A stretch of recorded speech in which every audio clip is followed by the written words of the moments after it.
দিবে না। তো সেক্ষেত্রে যে অভিজ্ঞতা, তাকে অবশ্যই সম্মান দিতে হবে। একজন বৃদ্ধ লোক আর একটা কিশোরের মধ্যে অনেক পার্থক্য।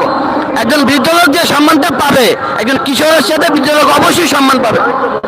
আপনারা এই যে কর্মঘণ্টা কমাচ্ছেন, মানে আপনাদের তো এমন কোনো শিডিউল নাই, নির্দিষ্ট কোনো শিডিউল নাই। তারপরে আপনারা বলছেন এখন 8 ঘন্টা, 10 ঘন্টা 12 ঘন্টা আপনারা ডিউটি করেন, তাহলে কিন্তু আপনাদের ডিউটি আর কমতেছে। আবার কিন্তু পাশাপাশি যারা 20,000 টাকা বেতন পাইতেন তারা 25,000 টাকা যাচ্ছে, তাহলে কিন্তু এখানে বেতনও বেড়ে যাচ্ছে। তাহলে এই ক্ষেত্রে আপনাদের মালিক পক্ষ এটাকে কিভাবে নেবে?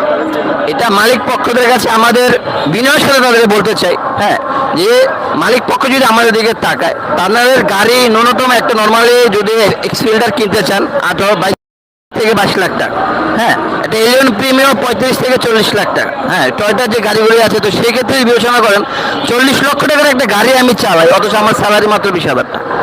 কিন্তু এমন বিষয়টা এমন না যে আমি 2 ঘন্টা ডিউটি করে আমি বাসা চলে আসি অন্য কোনো কাজ করতেছি।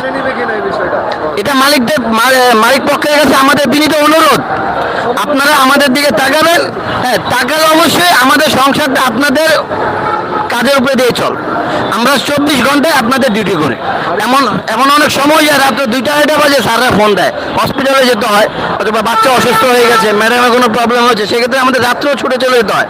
কিন্তু আমরা কিন্তু মাস শেষে একটা স্যালারি পাই।